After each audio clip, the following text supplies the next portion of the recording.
तो नमस्कार दोस्तों, कैसे हैं आप देख रहे हैं मुझे आपका दोस्त मुशर्रफ। और आज मैं फिर निकल पड़ा एक मिशन के लिए। और बहुत ही खतरनाक मिशन मुझे दिया गया। और इस मिशन के लिए मुझे रिसीव करने के लिए आया मेरा दोस्त।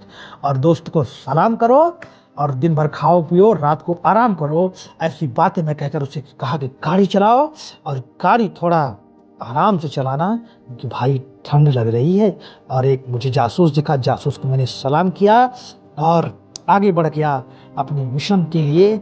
और बहुत ही खतरनाक मिशन पे, जहाँ मुझे ऐसे लोगों को देखना था कि जो क्या करते हैं क्या नहीं करते हैं, उनके बारे में अपने मैं आपको इस ब्लॉग में बताऊंगा। बने रहिए मेरे साथ इस ब्लॉग के साथ। और मैंने देखा कि एक रिक्शा बहुत तेजी से जा रहा था, तब वो 60 की स्पीड में जा रहा था। मैंने कहा तुम ई रिक्शा बनाए हो कि पायलट बनाए हो। दूसरा ई रिक्शा मैंने देखा, वो भी बहुत तेजी से जा रहा था। मैंने कहा तीन ई रिक्शा वालों को मुझे सबक सिखाना पड़ेगा, समझाना पड़ेगा। ई रिक्शा वाले से मैंने कहा धीरे चलो। उसने कहा मैं धीरे ही चल रहा हूँ, मेरी स्पीड 20 की है। ठंड के मारे मुझको ऐसा लग रहा है कि मेरी स्पीड ज़्यादा है। और मैं बढ़ पड़ा अपने मिशन के लिए। और फिर मैं आ गया अपने मिशन के लिए, जहाँ मेरे लिए एक स्पेशल ट्रेन खड़ी थी बहराइच से। और वो स्पेशल ट्रेन आप देखिए, दूर से मैं आपको दिखा रहा हूँ। उस स्पेशल ट्रेन पर मैंने बैठने के लिए अपने कदम आगे बढ़ाए। फिर मुझे बहुत से पहाड़ नदियों को पार करके स्पेशल ट्रेन तक पहुँचा। और ट्रेन मुझको देखते ही चल पड़ी और मेरे लिए रुकी हुई ट्रेन, जस्ट मैंने उस ट्रेन पे बैठा तब चल पड़ी। और मैं बढ़ पड़ा अपने मिशन के लिए गहराई से। और आपको अपने मिशन में मैं आगे दिखाऊंगा होता क्या है। मैंने देखा यहाँ पे गिट्टियाँ बिछी हुई थी और गिट्टियों पर भी रेलवे लाइन नहीं बिछी थी, इसका काम जारी था। और मैंने सोचा कब होगा, ज़रूर इसके बारे में मैं पता लगाऊंगा, लेकिन किस से पता लगाऊं ये मेरे दिमाग में नहीं आया। तो मैंने सोचा इतना दिमाग क्या लगाना। फिर मैं अपने मिशन के अगले पड़ाव पे आ गया, जनपद गोंडा। और वहाँ पर मुझे ट्रेन से अपने उतरना था। कुछ लोगों ने कहा कूदोगे क्या, मैंने कहा नहीं भाई कूदूंगा नहीं, ठंड बहुत ज़्यादा है, चोट लग जाएगी। दूर दूर उतरूंगा, जब ट्रेन रुकेगी तभी मैं उतरूंगा। और ट्रेन रुकने की मैंने किया इंतज़ार। रुकने के बाद मैं उतरा प्लेटफॉर्म पे। और ये क्या, सभी लोग उतर रहे थे। मेरे आश्चर्य का ठिकाना नहीं रहा, ऐसा कैसे हो सकता है कि एक ही जगह पर इतने लोग उतर रहे हैं, ये क्या बात हुई। फिर मैंने कहा चलो उतर रहे होंगे, कोई काम होगा इनको। फिर मैं आगे बढ़ पड़ा अपने मिशन के अगले पड़ाव के लिए। और धीरे धीरे कदमों से मैंने देखा एक प्रकार की सीढ़ियाँ ऊपर लेके जा रही हैं, ये क्या बात हुई। और पता नहीं कैसे कदम अपने आप ऊपर चलते जा रहे हैं। मैंने कहा चलो कोई बात नहीं, इन सीढ़ियों के सहारे ऊपर चलते हैं। और फिर आगे मैं बढ़ता चला गया, लेकिन तभी मैंने देखा फिर वही सीढ़ियाँ नीचे लेके जा रहे हैं। मैं तो आश्चर्यचकित रह गया, ऐसा कैसे। एक सीढ़ियाँ ऊपर लेके जा रही हैं, एक सीढ़ियाँ नीचे लेके जा रही हैं, वही सीढ़ियाँ नीचे लेके जा रही हैं। बहुत दिमाग लगाया लेकिन समझ में नहीं आया। मैंने आगे बढ़ा, तभी मैंने एक बहुत विचित्र घटना देखी। यहाँ कुछ लोग अंतर्राष्ट्रीय संबंधों की बातें कर रहे थे।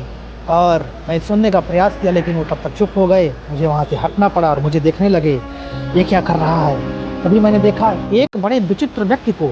मैंने कहा ये सुबह सुबह तुम ये क्या कर रहे हो बैठ के। मैंने उसको डांटा, ये सुबह सुबह ये काम तुमको शोभा नहीं देता है, सामाजिक स्तर पे और सार्वजनिक जगहों पर ये तुम क्या कर रहे हो इस प्रकार से। फिर वो खड़ा होकर मुझको दौड़ा लिया, कहा भागो यहाँ से, मैं धूप सेक रहा हूँ बेवकूफ।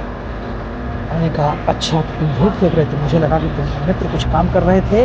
और एक बाराती भी मुझे देखा, काफ़ी तेजी में वो बारात जाने के लिए प्रयासरत था, उसकी बारात छूट गई थी। तभी मुझे अपनी दूसरी ट्रेन आती दिखी और उस ट्रेन को मुझे पकड़ना था। ट्रेन रुकने का नाम नहीं ले रही थी। मैंने बहुत हाथ पैर जोड़े ट्रेन के ड्राइवर के, तब जाके उसने ट्रेन को धीमे करने शुरू किया और ट्रेन में मैं बैठा और चल पड़ा ये गीत गाते हुए। गीत गाता चल मुसाफिर, गुनगुनाता चल साथी चल, आजा मेरे साथ चलते, हाथ में हाथ चलते, आजा मेरे साथ चलते, हाथ में हाथ चलते, तो साथी चल। गीत गाता चल मुसाफिर, गुनगुनाता चल। ये गीत मैं गा ही रहा था, लेकिन एक बहुत विचित्र घटना देखी।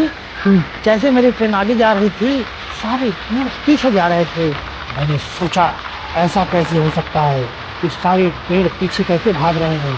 इसका पता लगाने के लिए मैंने अपने दोस्त को फ़ोन लगाया। उसने कहा तुम बेवकूफ़ हो, मुझे काटो। फिर मुझे बहुत बुरा लगा। फिर मैं आ गया एक नई जगह पर और फिर मैंने देखा ये तो रेलवे स्टेशन है, यहाँ पे मैं आ गया। और फिर मैं देखा मैं तो इस मिशन को पूरा करने के चक्कर में पूरे स्टेशन पहुँच गया। वहाँ गार्ड साहब ने मुझे बाय बाय किया उस हरी झंडी से और मैंने भी उनको बाय बाय किया। उन्होंने कहा मैंने कहा ऐसा क्यों किया? इसके बारे में काफ़ी देर तक मैंने विचार किया, लेकिन चला उन्होंने कहा होगा कि दूर हो जाओ नहीं तो तुमको ट्रेन से टक्कर लग जाएगी, ऐसा कहा होगा। ऐसा सोच के मैं वहाँ पे खड़ा रहा और ट्रेन को जाते हुए देखता रहा और ये ट्रेन मुझे उतार के अपने गंतव्य की ओर चल पड़ी। और मैंने गार्ड साहब का भी इंतज़ार किया, वो भी मुझे बाय बाय करेंगे ऐसा देखने के लिए मैं खड़ा रहा। लेकिन केवल ड्राइवर ने बाय बाय करके वो नेक दिल था, गार्ड मुझे नहीं दिखा क्योंकि उसकी बाय बाय की ना तो हाथ उसने हिलाया ना मुझको उसने हरी झंडी दिखा के बाय बाय किया। फिर मैं वहाँ से चल पड़ा और मैंने देखा कि कुछ लोग बैठ के बड़े ही गुफ्तगू कर रहे हैं, मंत्रा कर रहे हैं, इन गिट्टियों को हटाने की बात कर रहे हैं। मुझे बहुत बड़ी ये साजिश लगी कि इन गिट्टियों को कौन हटा रहा है। मैंने उनका कहा कि ये सार्वजनिक संपत्ति है, इसकी सुरक्षा हमें करनी चाहिए, तुम लोग ऐसा कैसे कर सकते हो? उन्होंने मुझे भगा दिया, चल हट इधर से, हम लोग रेलवे के कर्मचारी हैं, हमारा काम है ये। अब मैंने सॉरी बोल के मैं आगे बढ़ा। आगे बढ़ने के बाद फिर मैं चलता रहा कि अभी तो मुझको दौड़ा के मारते भी अगर मैं कुछ ज़्यादा कहता। रेलवे के कर्मचारी थे और रेलवे की सुरक्षा के लिए, रेलवे की गिट्टियों को हटाने के लिए और हटा के उनको साफ सुथरा करने के लिए प्रतिबद्ध थे। मैंने आगे देखा कि कुछ लोग वास्तव में वही काम कर रहे हैं, पटरियों को हटा के, गिट्टियों को हटा के साफ करने का काम कर रहे हैं। मैंने मन ही मन उनसे भी सॉरी कहा और उन्हें धन्यवाद दिया उनके इस कार्य के लिए।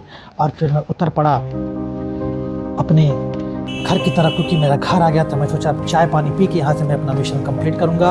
आप मुझे देख रहे हैं मेरे इस ब्लॉग को, आपका बहुत बहुत धन्यवाद। अगले मिलते हैं अगले मिशन के लिए अगले ब्लॉग में। आपका बहुत बहुत धन्यवाद, शुक्रिया।